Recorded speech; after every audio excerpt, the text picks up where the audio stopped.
Welcome to the roots of Ayurvedic thought, the foundational philosophy that explains not just the universe, but you. This is my favorite class and I hope you will enjoy it as much as I do, because this is the architecture of being, the spiritual anatomy, and it begins with something surprisingly rational, a desire to understand pain and suffering. Now we all know that all beings seek pleasure and happiness. But according to the sages, pleasure is not the opposite of pain. It's just its flip side. Because real peace, real joy, real bliss come from something else entirely, which is discrimination, the capacity to discern between what changes and what never does. And this is where Samkhya comes in. The Sanskrit word Samkhya means number, system of enumeration or philosophy of numbers. It is so called because it enumerates 25 elements or tattvas, which are the foundational building blocks of existence. Now, the aim of this system of thought is not just pure intellectual curiosity, but liberation, which is to understand and free the 25th principle, Puruṣa, or the soul, the seer, the unchanging witness. Sanskrit, as you will see throughout this course, is not just a language, it is a vibrational science. Each term has layered meanings and energetic depth. Understanding the root meaning of words like Samkhya, for instance, can unlock profound clarity about the path of Ayurveda itself. A deeper connotation of the Samkhya term is discrimination. It is the ability to discern between what is real and what is not, between the eternal and the temporary, between the spiritual and the material. Now, this discernment is the path to self-knowledge, and self-knowledge is the path to freedom from suffering. Now, Samkhya is a dualistic system. It sees the universe as arising from the interplay of two eternal realities. Puruṣa, which is the pure consciousness, the eternal witness, and Prakṛti, which is nature or matter, the source of creation. Because everything we experience, body, mind, senses, emotions, everything that you can think of as yourself is Prakṛti. As a matter of fact, everything that we can observe is matter. But within all of these layers sits Puruṣa, unmoved, eternal, and aware. Now, this perspective is essential to understanding Ayurveda, which is rooted in the discrimination between these two forces. Healing, then, begins when we recognize who we are for real and what we're not. Now, despite its spiritual depth, Samkhya is very rational and it is an experiential system. It does not rely on belief alone. I want you to understand this, because knowledge, according to Kapila, is gained through perception, direct observation, inference, which is logical reasoning, and testimony of authority, which means the wisdom of those who have walked the path. Now, these tools of knowing mirror the holistic approach of Ayurveda itself, grounded in experience, refined by reflection, and guided by tradition.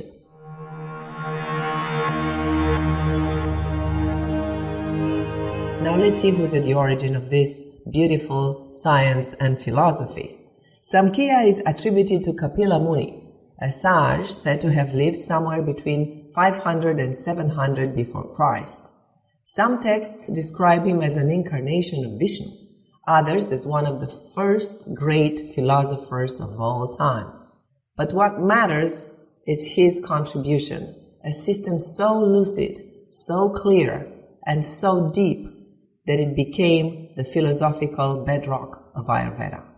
The earliest surviving text on Samkhya philosophy of Kapila is the Samkhya Karika, also known as Samkhya Saptati. Saptati means 70 verses. The author of this text is said to be Ishvara Krishna, and it is dated from around the 2nd century of our era. Karika is not written in this typical sutra form like we know in all of these other texts, but as a sequence of verses that unfold through statements, questions, objections, and clarifications. It is a format that requires the reader to engage deeply and think critically. Now, the central theme of the Karika is dukkha, or suffering, which it presents not as something which is occasional or accidental or random, but as inherent to the human condition. And it is generated by, I quote, identification with its material aspects. In other words, pain is part of our lives. The point of Karika is not abstract philosophy. It wants to point out the way out of suffering. One of its early verses introduces this universal statement: all beings, without exceptions, seek happiness. But lasting happiness is not found through action, wealth, or even family. It arises only through the severance of the causes of suffering. And so Karika outlines three sources of suffering, which are internal, those caused by physical imbalance and emotional affliction, for instance, disease, fear, anger, grief, ignorance. Then there is the external pain caused by people, animals, plants, objects, and the environment. And three, the supernatural pain caused by invisible forces such as planets, spirits, or even fate. Though remedies exist for all of them, such as medicine and ethics and rituals, none offer permanent relief. This is what Karika says. Moreover, it emphasizes the impermanence of all cures, stating that there is no visible method by which the triad of suffering can be permanently removed. Now, this insight is critical in the Ayurvedic worldview. While treatment of the body and the mind, of course, is essential and necessary, healing cannot be complete without a deeper understanding of who we are beyond them. Furthermore, the text gently but firmly points to discrimination, or viveka, which is the clear recognition of the difference between this pure consciousness that I mentioned earlier and Prakṛti, which is matter, as the one path toward true freedom. This text is a treasure for those who are willing to dive into it and study it thoroughly. A full course will be required to decipher all of its jewels. One of those which I want to share with you now before getting into the arguments of Samkhya is the definition of immortality, to which we all aspire in a conscious or unconscious way. Immortality, the text goes, is the extension of one's existence until the final dissolution of the universe. And this, the text continues, is attained neither by deeds, nor by progeny, not by wealth, but by, guess what? A renunciation alone.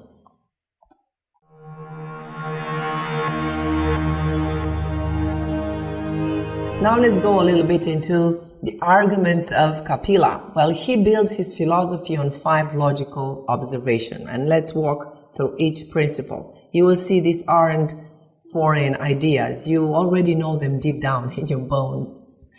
1, nothing can come from nothing. Something cannot just arise out of absolute non-existence. Except, of course, if it is about me. And I'm back. Well, we all know this. Things don't just pop into reality from nowhere. Everything we see around us, every person, every object, every sensation had to exist in some form before it became visible. Just as a tree begins as a seed and a person begins from 2 cells, every effect has a hidden beginning. 2, every effect has a material cause. Nothing exists without something to have given rise to it. Nothing comes from non-matter. That includes your body, your thoughts, your food, your emotions, everything you encounter comes from somewhere. and has a definite material source. 3. The cause contains the effect in potential form. And this is not poetic exaggeration, it's how things actually work. For instance, the pear tree already lives inside the seed, even if you can't see it. That tree is not coming from elsewhere, it's not materializing out of thin air, it comes from that seed. It is unfolding from within. Every effect is simply the cause revealing itself. And this is such a beautiful subject for meditation and reflection. What is the cause that is revealing itself through you? 4. The effect always shares the nature of its cause, and this is the key to understanding Ayurveda. Because the qualities of the cause are carried into the effect. If the cause is hot, then the effect will show signs of heat. If the cause is oily, then the effect will feel oily. A pear always grows from a pear tree, never from an apple tree. And a human child is born from human parents, never from other species.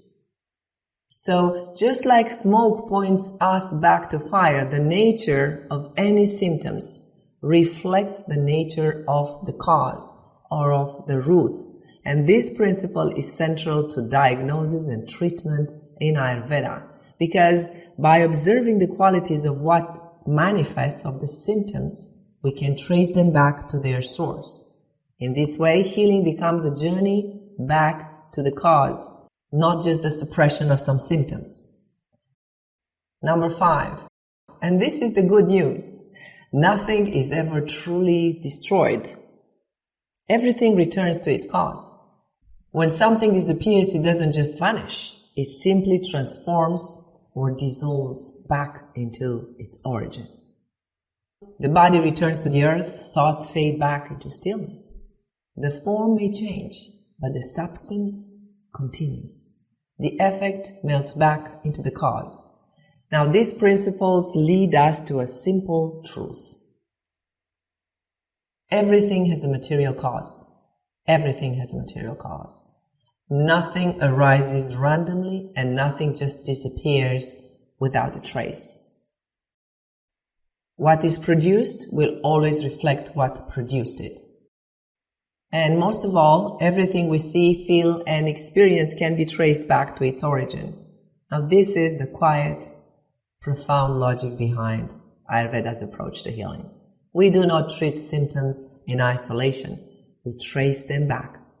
Listen to the story they tell and meet the cause with wisdom and care.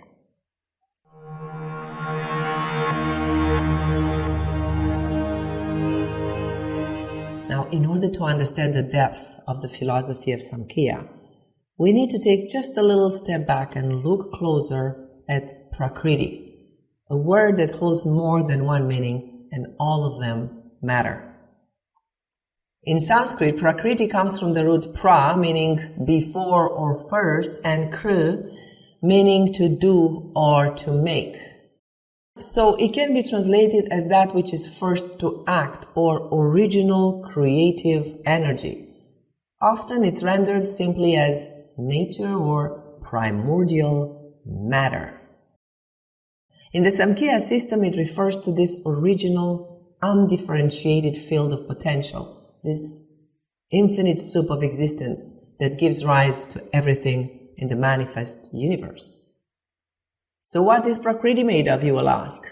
Well, Kapila tells us that Prakṛti consists of 3 fundamental qualities or gunas, which are sattva, clarity, rajas, which is movement, energy and passion, and tamas, which is inertia, heaviness, obscurity. In its unmanifest state, these 3 are in perfect balance.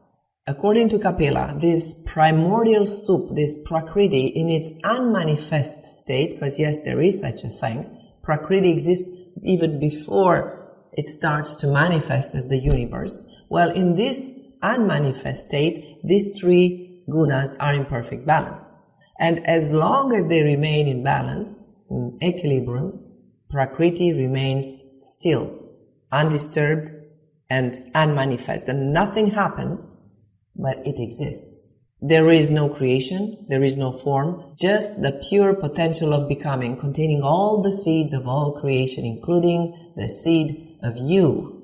It is only when this balance is disturbed, that means when sattva, rajas, and tamas begin to interact, that the process of evolution begins. I know that this idea might sound abstract, but it's echoed in modern cosmology as well. Science too suggests that everything in the universe originated from this one single undifferentiated field, this primordial soup, a potential that gave rise to galaxies, stars, planets, and life. Samkhya teaches that the universe unfolds through eternal cycles of creation and dissolution, known as Srishti, which is creation, and Pralaya, which is dissolution. Now, these are not one-time events, but timeless rhythms. I know it's very hard for us to conceive all that, but it seems that the universe expands and then dissolves, and then expands and then dissolves again over and over again. It is like a cosmic breath. There is no beginning and no final end. But here is a key point that Kapila makes. Matter alone cannot bring itself into being. Even the smallest particles, atoms, or even those smaller than atoms, are still divisible. There is always space between them. And if we keep dividing and asking what came before that and what came before that, we eventually fall into a trap which is called regressus ad infinitum, like regression to infinity, an endless chain of causes that leads actually nowhere. And this is why Samkhya says, Prakṛti in its own is inert. It cannot act or evolve by itself. It holds all the potential, yes, but it cannot activate that potential without an external spark. Well, that's something else. That spark is Puruṣa, pure consciousness. And according to Samkhya, when Puruṣa comes into contact with Prakṛti, the dance begins. Matter becomes animated. The unmanifest begins to move. And through this contact, evolution unfolds from the subtlest element of the mind to the densest forms of matter. Now this is the divine paradox. Think of it for a moment. Prakṛti, this matter, is everything yet nothing until it moves. It contains you and is you and also the entire cosmos. When Ayurveda refers to your Prakṛti, it's pointing also to this truth. You are a personal echo of the universal dance.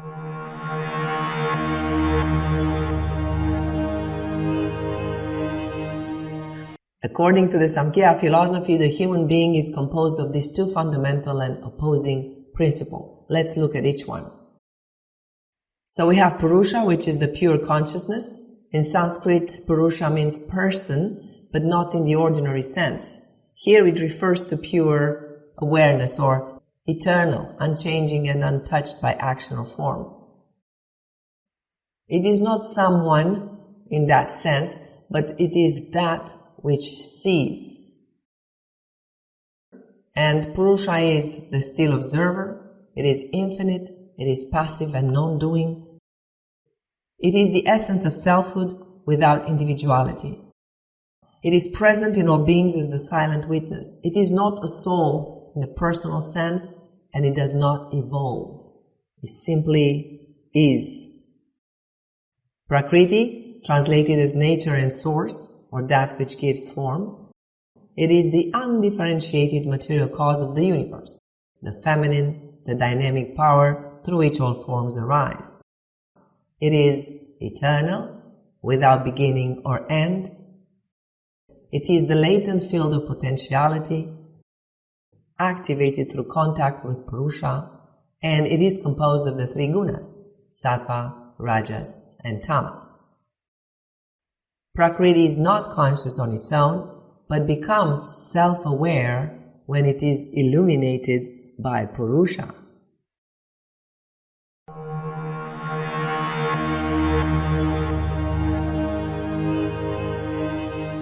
So what can we learn from all this?